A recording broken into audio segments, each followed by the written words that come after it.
7 out of every 10 people, if given the chance to start their career over from scratch, would choose something completely different. Not tweak a few things. Different.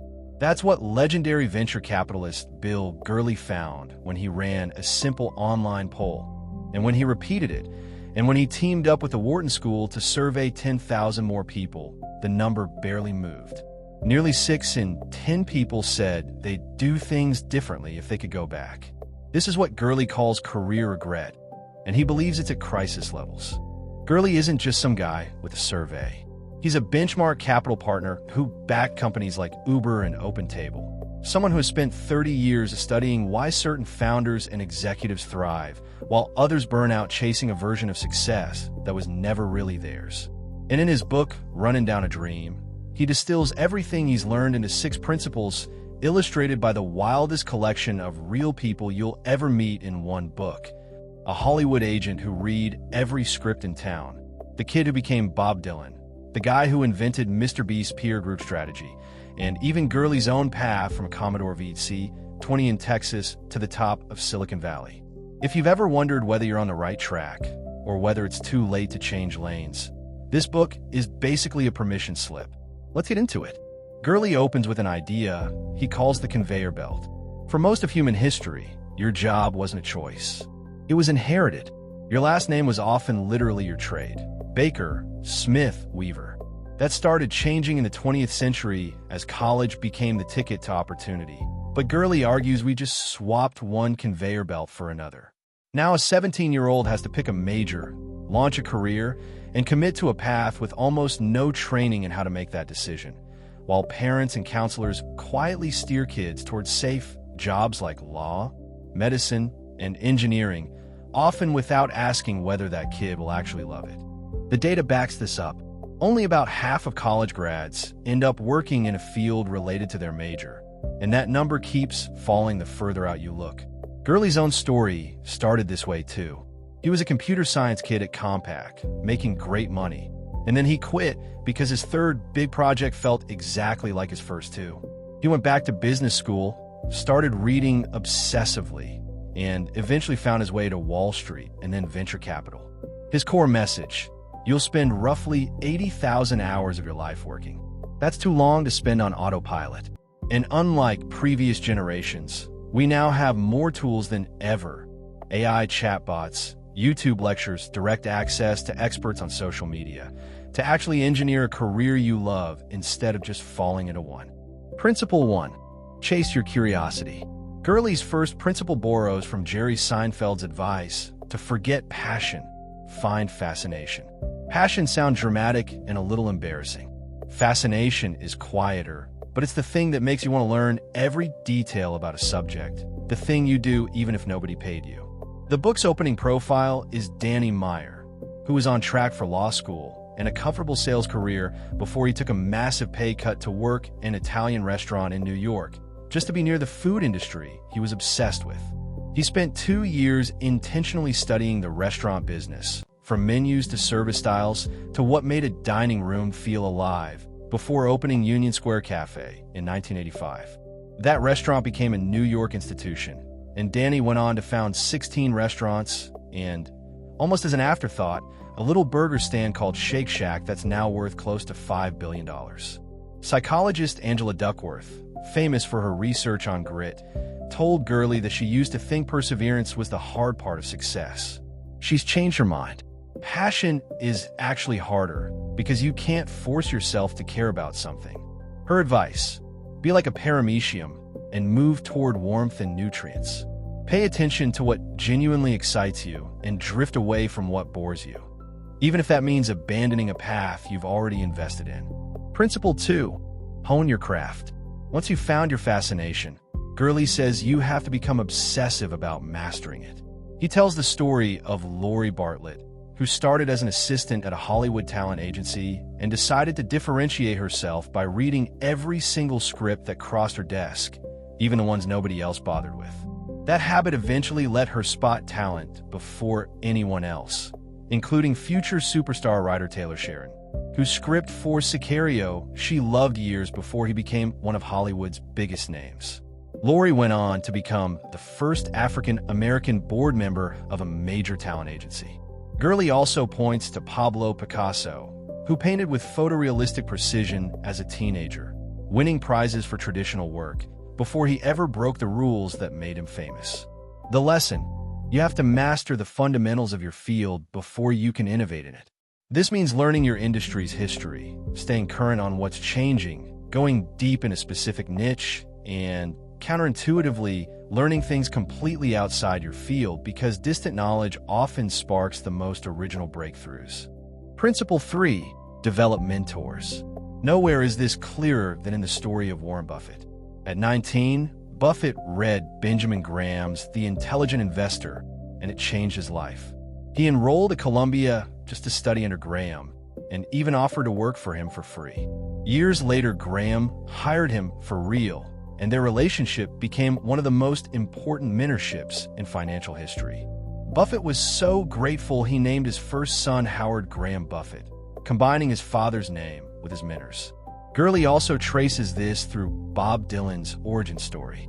As a teenager named Robert Zimmerman in Hibbing, Minnesota, he became so obsessed with folk music that he hitchhiked 1,200 miles to New York with $10 in his pocket just to meet his idol, Woody Guthrie, who he found in a New Jersey hospital. Dylan studied every folk performer he could find in Greenwich Village, absorbed their styles like a sponge, and within a couple of years transformed from an average teenage guitarist into the voice of a generation. Gurley's advice on mentorship is refreshingly practical.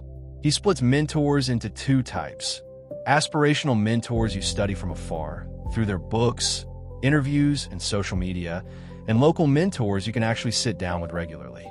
When reaching out cold, he says specificity beats flattery every time.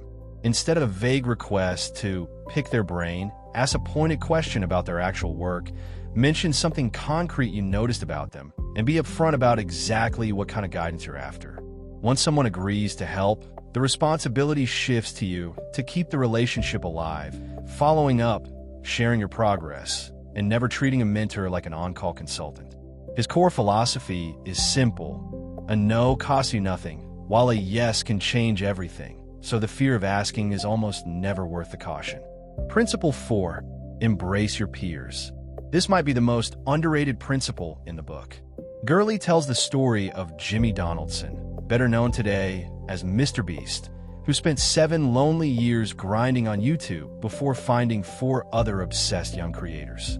The group had daily calls, sometimes 15 hours long, analyzing thumbnails, camera cuts, and what made videos go viral. Within about a year of forming this group, every single one of them crossed 1 million subscribers.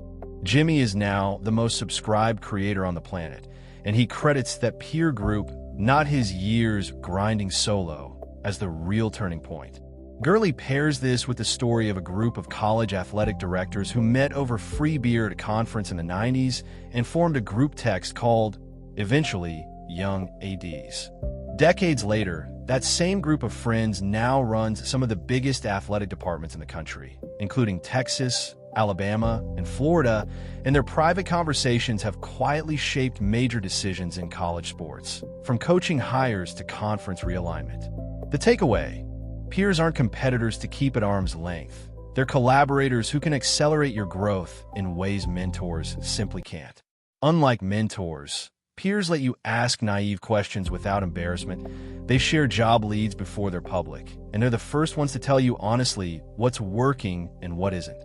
Gurley even connects this to Malcolm Gladwell's famous 10,000-hour rule. MrBeast didn't just put in his own 10,000 hours studying YouTube. His whole peer group did, which meant the group collectively logged closer to 50,000 hours of learning in the same span of time. Principle 5. Go where the action is. Some industries have a physical center of gravity, and Gurley argues that getting there matters. He tells the incredible story of Tony Fadell, a college kid obsessed with a secretive tech company called General Magic. Apple offered him a job, and he turned it down because he wanted General Magic specifically. When they told him there were no openings, he showed up unannounced at their offices, got rejected, went home to Michigan, and then spent 7 months mailing letters until they finally gave him an interview. That relentless pursuit of Silicon Valley's epicenter eventually led Fadell to help build the iPod and the iPhone at Apple, and later found Nest, which Google bought for over $3 billion. Geography, Gurley says, still matters immensely, whether that's Silicon Valley for tech, Los Angeles for entertainment, Nashville for music, or Austin, which has quietly become a new hub for stand-up comedy. But if relocating isn't realistic, he's clear that virtual communities on platforms like X, Reddit, or Discord can create a version of that same immersion. Principle 6. Always give back. Gurley closes his 6 principles with generosity. He describes Shaquille O'Neal's speech after being named to the NBA's 75th anniversary team, where instead of bragging, Shaq spent 4 minutes thanking nearly everyone who helped him along the way, from his stepfather to rival players. Gurley calls careers an infinite game, borrowing from author James Carse, meaning there's no single winner. Unlike a race, a career has no finish line, so treating colleagues as threats to be beaten is a losing long-term strategy. The most successful people he studied, from Bobby Knight's sprawling coaching tree that includes Mike Krzyzewski, to acting coach Lee Strasberg, whose students included Robert De Niro and Al Pacino, are remembered less for their personal wins and more for the careers they helped launch. It's never too late. One of the most encouraging sections of the book tackles what author Daniel Pink calls boldness regrets, the ache of never having tried something. Gurley stacks up story after story of people who found their calling shockingly late. Estée Lauder didn't turn her homemade cream hobby into a real company until she was 38. Julia Child didn't discover her love of cooking until a life-changing meal in France at 36. And her legendary cookbook wasn't published until she was 49. Sal Khan was a hedge fund analyst tutoring his cousin over the phone before he quit to build Khan Academy in his early 30s, a decision that terrified everyone around him until Bill Gates personally praised his videos. And Tito Beveridge was a mortgage broker infusing vodka as a hobby before he maxed out 19 credit cards to start what became America's best-selling vodka brand. None of these people started young. All of them still made it. Gurley doesn't pretend any of this is easy. He tells the story of Sam Hinkie, who dreamed since business school of becoming a professional sports general manager, got laughed at for it, and eventually built the analytics department that transformed the Houston Rockets, before taking over the Philadelphia 76ers and executing his infamous trust the process rebuild, which cost him his job, but eventually delivered the team a genuine contender. Gurley's message throughout is that these 6 principles are not a shortcut around hard work. They're what makes hard work sustainable. If you find something you're truly fascinated by, work at your field with genuine curiosity, that grind stops feeling like a grind at all. By the book's end, Gurley shares his own story too. Quitting a safe engineering job at Compaq, cold calling Wall Street firms with nothing but a printed report he wrote over one weekend, and eventually landing at Benchmark, where the same principles he studied in others, curiosity, craft, mentors, peers, location, and generosity, quietly built his own career. His final line in the book is a challenge as much as an invitation. Life is a use it or lose it proposition. How do you want to use yours? That's Runnin Down a Dream by Bill Gurley. If this breakdown gave you a nudge to rethink your own career path, hit like and subscribe for more book summaries just like this one. And let me know in the comments, which of the 6 principles do you think you're missing right now? I read every comment, so drop your thoughts below and I'll see you in the next video.